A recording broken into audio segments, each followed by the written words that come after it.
Welcome to বিজ্ঞান gallery. এই ভিডিওতে এনসিইআরটি সিলেবাস অনুযায়ী 2024-25 একাডেমিক ইয়ারে দশম শ্রেণীতে যে half yearly examination, pre board examination এবং মাধ্যমিক ফাইনাল এক্সামিনেশন হবে, সেই এক্সামিনেশনগুলিতে তোমাদের যে সায়েন্স সাবজেক্ট আছে, সেই সায়েন্স সাবজেক্ট থেকে যে ষষ্ঠ অধ্যায় বায়োলজির উপর, সেটা হচ্ছে জীবন প্রক্রিয়াসমূহ বা লাইফ প্রসেস, এই চ্যাপ্টার থেকে কি কি প্রশ্ন তোমাদের পরীক্ষায় আসবে, অর্থাৎ কি কি ছোট প্রশ্ন তোমাদের পরীক্ষায় আসবে, তারই সাজেশন এই ভিডিওতে আনসার সহযোগে আমি তুলে ধরেছি। আশা করি পুরাটা ভিডিও যদি তোমরা একটানা না কেটে দেখো এবং ভিডিওর দেওয়া কোয়েশ্চেনগুলি যদি তোমরা ফলো করো, অবশ্যই বিগত বছরগুলির মতো এবছরও তোমরা 100% কমন পাবে। আমি তাহলে প্রথমে দেখে নিচ্ছি মার্ক ডিস্ট্রিবিউশন প্যাটার্নটা কি আছে। এই চ্যাপ্টার থেকে হাফ ইয়ারলি এক্সামে টোটাল থাকবে 16 নম্বর। সেই 16 নম্বরের মধ্যে এমসিকিউ কোয়েশ্চেন থাকবে 1 মার্কের 2টা, আর ভেরি শর্ট আনসার থাকবে 1 মার্কের 5টা। টোটাল থাকবে 7 নম্বর তোমাদের হাফ ইয়ারলি এক্সামে। আর প্রি বোর্ড এবং ফাইনাল এক্সামে এই চ্যাপ্টার থেকে টোটাল থাকবে 10 নম্বর। সেই 10 নম্বরের মধ্যে এমসিকিউ থাকবে 1 নম্বরের 1টা, আর ভেরি শর্ট আনসার থাকবে 1 মার্কের 2টা, অর্থাৎ টোটাল 7 নম্বর থাকছে বড় প্রশ্ন, আর 3 নম্বর থাকবে ছোট প্রশ্ন। আমি মনে রাখবে, আমি এই ভিডিওতে যে কোয়েশ্চেনগুলি দিয়েছি সেখানে এমসিকিউ এবং শর্ট কোয়েশ্চেনের জন্য শুধু শর্ট কোয়েশ্চেন প্যাটার্নের কোয়েশ্চেন দিয়েছি, এমসিকিউ হিসাবে আলাদা কোনো কোয়েশ্চেন দেইনি। যদি তোমাদের এমসিকিউ কোয়েশ্চেনের উপর ভিডিও লাগে, অবশ্যই এই ভিডিওর ডেসক্রিপশনে আমি গত বছরের যে এমসিকিউ কোয়েশ্চেনের উপর ভিডিও করেছি সেটার লিঙ্ক দিয়ে দিয়েছি, সেই ভিডিওটা দেখলে হয়ে যাবে। তাহলে এবার আমি যাচ্ছি মূল প্রসঙ্গে। দেখো প্রথম কোয়েশ্চেনে কি বলছে, ক্লোরোফিলে উপস্থিত প্রধান ধাতব মৌলটির নাম কি? তোমরা অবশ্যই জানো ক্লোরোফিলে উপস্থিত প্রধান ধাতব মৌলটির নাম হচ্ছে ম্যাগনেসিয়াম। আনসারটা লিখে নাও, আনসারটা হচ্ছে ম্যাগনেসিয়াম। এরপরের যে কোয়েশ্চনটা আছে, যে সালোক সংশ্লেষ প্রক্রিয়ার রাসায়নিক সমীকরণটি লিখো। এটা কয়েক বছর এক্সামে এসছে। আনসারটা হচ্ছে 6CO2 + 12H2O gives, উপরে ক্লোরোফিল নিচে সূর্যালোক, C6H12O6 + 6O2 + 6H2O। নেক্সট প্রশ্ন, সালোক সংশ্লেষ কি ধরনের প্রক্রিয়া? তোমরা জানো সালোক সংশ্লেষ হচ্ছে উপচিতিমূলক বিপাক প্রক্রিয়া। তাহলে আনসারটা কি হবে? উপচিতিমূলক বিপাক প্রক্রিয়া সালোক সংশ্লেষ। তোমরা যদি লিখে না থাকো অবশ্যই একটা স্ক্রিনশট মেরে নাও। আমি এবার চলে যাচ্ছি নেক্সট কোয়েশ্চনে। দেখো নেক্সট কোয়েশ্চনে কি বলেছে, কোয়েশ্চন নাম্বার 4, গ্রানা এবং স্টোমা কোথায় থাকে? দেখো গ্রানা এবং স্টোমা অবশ্যই ক্লোরোপ্লাস্টে থাকে। তাহলে আনসার কি হবে? গ্রানা এবং স্টোমা ক্লোরোপ্লাস্টে থাকে। যদি এটা এমসিকিউ হিসাবে থাকে তাহলে এটা অন্যরকম 4টা অপশন দিয়ে দেবে, তার মধ্যে একটা ক্লোরোপ্লাস্ট থাকবে। নেক্সট কোয়েশ্চন, নেফ্রিডিয়া কি? আরো বলছি নেফ্রিডিয়া কি? দেখো নেফ্রিডিয়া হচ্ছে ক্যাসুর রেসনঙ্গের নাম। আবার বলছি নেফ্রিডিয়া হচ্ছে ক্যাসুর রেসনঙ্গের নাম। তাহলে ক্যাসুর রেসনঙ্গের নাম হলো নেফ্রিডিয়া। আনসারটা লিখে নাও। নেক্সট কোয়েশ্চন, সালোক সংশ্লেষের প্রধান কাঁচামালগুলি কি কি? মানে সালোক সংশ্লেষ প্রক্রিয়ার জন্য কি কি লাগে? তাহলে সালোক সংশ্লেষ প্রক্রিয়ার জন্য লাগে কার্বন ডাই অক্সাইড এবং জল। তাহলে সালোক সংশ্লেষের প্রধান কাঁচামাল হচ্ছে কার্বন ডাই অক্সাইড এবং জল। এরপর চলে যাচ্ছি আমরা নেক্সট প্রশ্নে। নেক্সট প্রশ্নে কি বলেছে, রক্তে পাওয়া যায় এমন দুটি শ্বাসরঞ্জকের নাম লিখো। তোমরা জানো রক্তে পাওয়া যায় এমন শ্বাসরঞ্জক হচ্ছে হিমোগ্লোবিন এবং হিমোসায়ানিন। তাহলে আনসারটা কি? আনসারটা দাঁড়াচ্ছে হিমোগ্লোবিন এবং হিমোসায়ানিন। এবার দেখে নিচ্ছি আমরা ঠিক তার পরের কোয়েশ্চন, কোন শ্বেত রক্তকণিকা দেহের অনাক্রম্যতা ঘরে তোলে? আনসার হলো লিম্ফোসাইট। লিম্ফোসাইট কি করে? অনাক্রম্যতা ঘরে তোলে। নেক্সট প্রশ্ন, আয়োডিনের অভাবে আমাদের কোন রোগ হয়? আবার বলছি, আয়োডিনের অভাবে আমাদের কোন রোগ হয়? তোমরা জানো আয়োডিনের অভাবে গলগণ্ড রোগ হয়। পরের প্রশ্ন, কোন প্রকার শ্বসনে অক্সিজেনের প্রয়োজন নেই? দেখো এটা এক ধরনের শ্বসন যেখানে অক্সিজেনের প্রয়োজন নেই। আনসার হলো অবাত শ্বসন। আবার বলছি, অবাত শ্বসনে অক্সিজেনের প্রয়োজন নেই। এবার দেখে নিচ্ছি তার পরের প্রশ্ন। পরের প্রশ্নে কি বলেছে দেখো, পরের প্রশ্নে বলেছে পেরিকার্ডিয়াম। আবার বলছি, পেরিকার্ডিয়াম কি? পেরিকার্ডিয়াম কি? এখানে স্পেলিংটা ভুল আছে। পেরিকার্ডিয়াম হৃৎপিণ্ড একটি পাতলা দ্বিস্তরী আবরণে আবৃত, এর নাম পেরিকার্ডিয়াম। এখানে যে স্পেলিংটা আছে এই স্পেলিংটা ঠিক আছে, এই যে এইটা। এইবার আমরা চলে যাচ্ছি নেক্সট প্রশ্নে, একটি মিথজীবী উদ্ভিদের নাম লিখো। মিথজীবী, আনসার হচ্ছে লাইকেন। আবার বলছি, মিথজীবী উদ্ভিদ হচ্ছে লাইকেন। নেক্সট প্রশ্ন, কোন শ্বেত রক্তকণিকা দেহের অনাক্রম্যতা গড়ে তোলে? একটু আগে আমি কোয়েশ্চনটা দিয়েছি, এটা ডাবলিং হয়ে গেছে। আনসার হচ্ছে লিম্ফোসাইট। পরের প্রশ্ন, আমরা পরের প্রশ্ন দেখে নিচ্ছি, হৃৎপিণ্ডে কপাটিকার কাজ কি? দেখো এই প্রশ্নটাকে আমি একটা হোমওয়ার্ক দিয়ে দিলাম, তোমরা যদি জানো আনসার অবশ্যই কমেন্টে লিখবে, আর যাদের আনসার জানা নেই তোমরা যদি কমেন্টে লিখো অবশ্যই আমি কমেন্টে আনসার দিয়ে দেব। জাইলেম কলার সজীব উপাদান এবং ফ্লুয়েম কলার মৃত উপাদানের নাম লিখো। দেখো এখানে দুটো প্রশ্ন একসাথে অ্যাড হয়ে গেছে।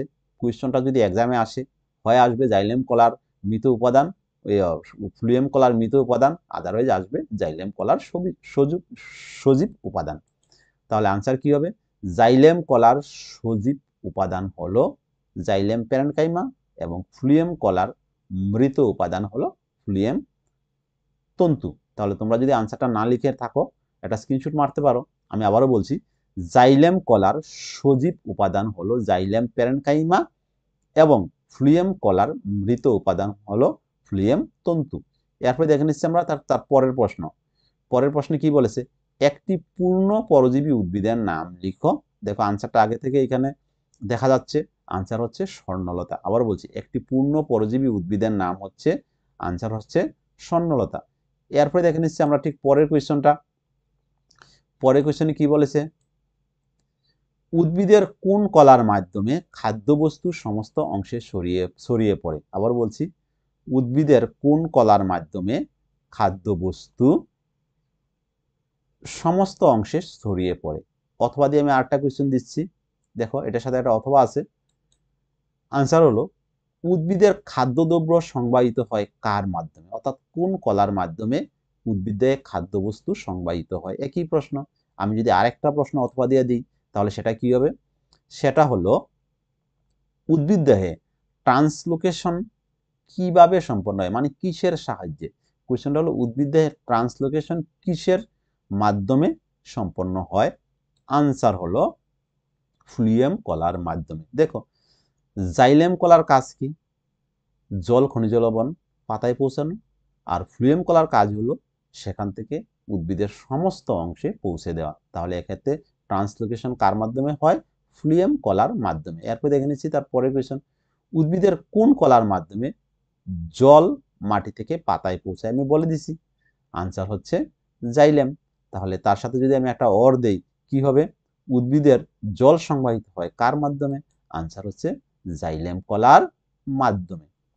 এবার আমরা দেখে নিচ্ছি ঠিক তার পরের যে প্রশ্ন আছে, পরের প্রশ্নটা কি আছে দেখো, খাদ্যের পরিপাক কোথায় শুরু হয় এবং কোথায় শেষ হয়? তোমরা জানো যে খাদ্য যখন আমরা মুখে নিই সেখান থেকে লালারসের সাথে মিশে খাদ্যের পরিপাক শুরু হয়ে যায় এবং ক্ষুদ্রান্তে গিয়ে সেই পরিপাক শেষ হয়। তাহলে আনসারটা হবে কি? খাদ্যের পরিপাক শুরু হয় মুখবিবরে এবং শেষ হয় ক্ষুদ্রান্তে। এখানেও দুটো প্রশ্ন অ্যাড করা আছে, আলাদা করে আসতে পারে। আবারও বলছি, খাদ্যের পরিপাক শুরু হয় মুখবিবরে এবং শেষ হয় ক্ষুদ্রান্তে। পরের প্রশ্ন, পাচক রসের দুটি উৎসেচকের নাম কি? আবার বলছি, পাচক রসে দুটি উৎসেচকের নাম কি? আনসার হচ্ছে পেপসিন এবং লাইপেজ হবে। এটা লাইপ না, লাইপেজ, পেপসিন এবং লাইপেজ। পরের প্রশ্ন, মানুষের লালারসে উপস্থিত উৎসেচকের নাম কি? এটাও একবার আসছিল এক্সামে। আনসার হচ্ছে স্যালাইভারি অ্যামাইলেজ। আবার বলছি, আমাদের যে লালা আছে সেই লালা রসের মধ্যে এক ধরনের উৎসেচক থাকে, সেইটার নাম হচ্ছে স্যালাইভারি অ্যামাইলেজ। নেক্সট প্রশ্ন হচ্ছে, শরীরের যে অংশে খাদ্য পাচিত হয় সেই অংশগুলি কি কি? আবার বলছি, শরীরের যে অংশে খাদ্য পাচিত হয় সেই অংশগুলি কি কি? আনসার হলো মুখবিবর। মুখবিবরে প্রথমে খাদ্য যাওয়ার পরে সেখানে লালাগ্রন্থি থেকে লালারস মিশ্রিত হয়ে খাদ্যের পরিপাক শুরু হয়, পাকস্থলীতে পরিপাক হয় এবং ক্ষুদ্রান্তে গিয়ে পরিপাক শেষ হয়। তাহলে আনসার হবে কি? আনসার হচ্ছে মুখবিবর, পাকস্থলী এবং ক্ষুদ্রান্ত। নেক্সট প্রশ্ন, ক্ষুদ্রান্ত থেকে ক্ষরিত দুটি প্রোটিন পরিপাককারী উৎসেচকের নাম লিখো। দেখো, ক্ষুদ্রান্ত থেকে ক্ষরিত দুটি প্রোটিন পরিপাককারী উৎসেচক হলো ইরিপসিন এবং নিউক্লিয়াস। আবার বলছি, ইরিপসিন এবং নিউক্লিয়াস। আনসারটা লিখে নাও। নেক্সট প্রশ্ন, অগ্নাশয় রসে উপস্থিত প্রোটিন ভঙ্গকারী উৎসেচকের নাম লিখো। আমার সাথে আবার বলছি, অগ্নাশয় রসে উপস্থিত প্রোটিন ভঙ্গকারী উৎসেচকের নাম লিখো। আনসার হচ্ছে ট্রিপসিন। আনসারটা কি হবে? আনসারটা হচ্ছে ট্রিপসিন। এরপরে দেখে নিচ্ছি আমরা নেক্সট প্রশ্ন, স্নেহ পদার্থ পচনে সৃষ্ট অন্ত পদার্থগুলি কি কি? আবারও বলছি, স্নেহ পদার্থ পচনে সৃষ্ট অন্ত পদার্থগুলি হচ্ছে ফ্যাটি অ্যাসিড এবং গ্লিসারল। তাহলে আনসারটা কি হচ্ছে? আনসারটা হচ্ছে ফ্যাটি অ্যাসিড এবং গ্লিসারল। লিখে নাও।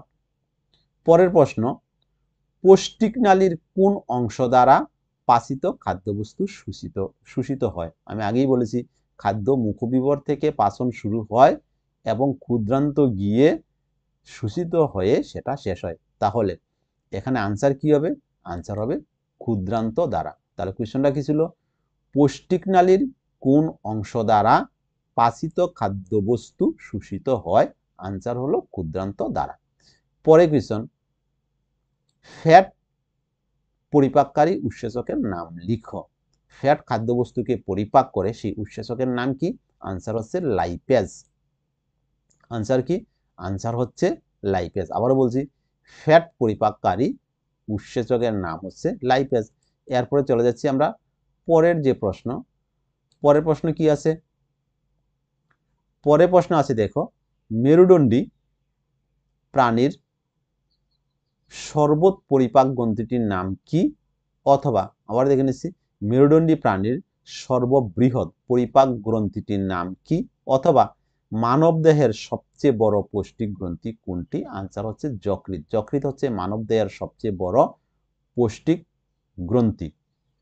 এরপরে পিত্তরস কোথা থেকে নিঃসৃত হয়? তোমরা জানো, পিত্তরসও যকৃৎ থেকে নিঃসৃত হয়। আনসার হলো পিত্তরস যকৃৎ থেকে নিঃসৃত হয়। এখানে সবগুলি কোয়েশ্চনই ইম্পর্টেন্ট। প্লুরা কি? দেখো, মানুষের ফুসফুসের বাইরে পাতলা আবরণ থাকে, তার নাম হচ্ছে প্লুরা। আনসার লেখো, মানুষের ফুসফুসের বাইরে যে পাতলা আবরণ থাকে তাকে বলে প্লুরা। না লিখতে পারলে একটা স্ক্রিনশট মেরে নাও। এরপর চলে যাচ্ছি আমরা নেক্সট প্রশ্ন। নেক্সট প্রশ্নে কি বলছে দেখো, বলছে যে মানুষের হৃৎপিণ্ডে প্রকোষ্ঠের সংখ্যা কত? তোমরা জানো মানুষের হৃৎপিণ্ডে 4টা প্রকোষ্ঠ থাকে, ডান অলিন্দ, বাম অলিন্দ, ডান নিলয়, বাম নিলয়। টোটাল থাকে কটা প্রকোষ্ঠ?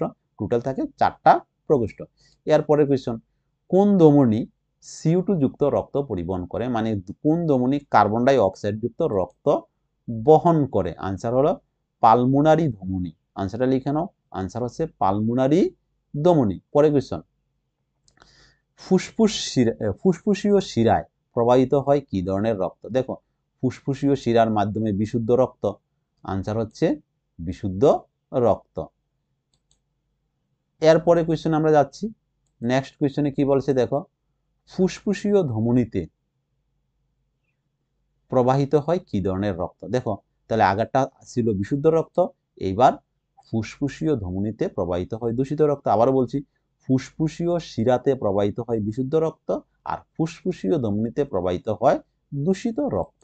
নেক্সট প্রশ্ন, কোন রক্তবাহের মাধ্যমে রক্ত হৃৎপিণ্ডের দিকে প্রবাহিত হয়। দেখো শরীরের বিভিন্ন অংশ থেকে রক্ত হৃৎপিণ্ডে নিয়ে যায় কোন রক্তবাহের মাধ্যমে, এটাই হচ্ছে কোয়েশ্চন।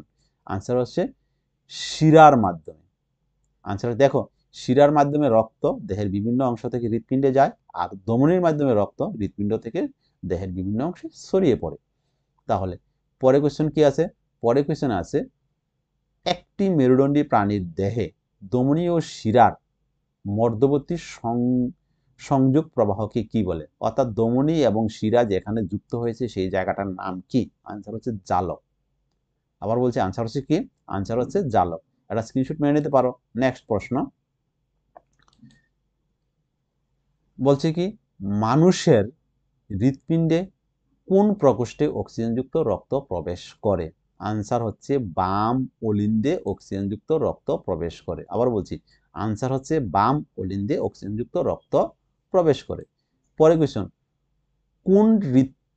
কোন হৃৎ প্রকোষ্ঠটি সারা শরীর থেকে আগত অধিক কার্বন ডাই অক্সাইড সমৃদ্ধ রক্ত গ্রহণ করে। আবার বলছি, কোন হৃৎ প্রকোষ্ঠটি মানে কোন প্রকোষ্ঠ শরীরের বিভিন্ন অংশ থেকে আগত অধিক CO2 সমৃদ্ধ রক্ত গ্রহণ করে। আনসার হচ্ছে ডান অলিন্দ। একটা বাম অলিন্দ, এটা হচ্ছে ডান অলিন্দ। পরের কোয়েশ্চেন কি বলছে, জিহ্বার কোন অংশে, এখানে একটা কোন লেখা থাকবে, কোন এখানে মিষ্টি হয়েছে এই জায়গাটা, জিহ্বার কোন অংশে মিষ্টি এবং কোন অংশে তিক্ত স্বাদ অনুভব হয়। তাহলে আনসারটা কি হবে, আনসার জিহ্বার সামনের অংশে, দেখবে জিহ্বার ঠিক সামনে অংশে মিষ্টি বা নুনতা, হ্যাঁ জিহ্বার ঠিক আমি বলতে পারি জিহ্বার ঠিক আগাতে এবং পেছনের অংশে তিক্ত স্বাদ অনুভব হয়, এবং জিহ্বার একেবারে ভিতরের দিকে যে অংশ আছে সেখানে তোমাদের তিক্ত স্বাদ অনুভব হবে। আশা করি তোমরা বুঝতে পেরেছো। তাহলে এবার ভিডিওটাকে লাইক দিয়ে শেয়ার করে নাও।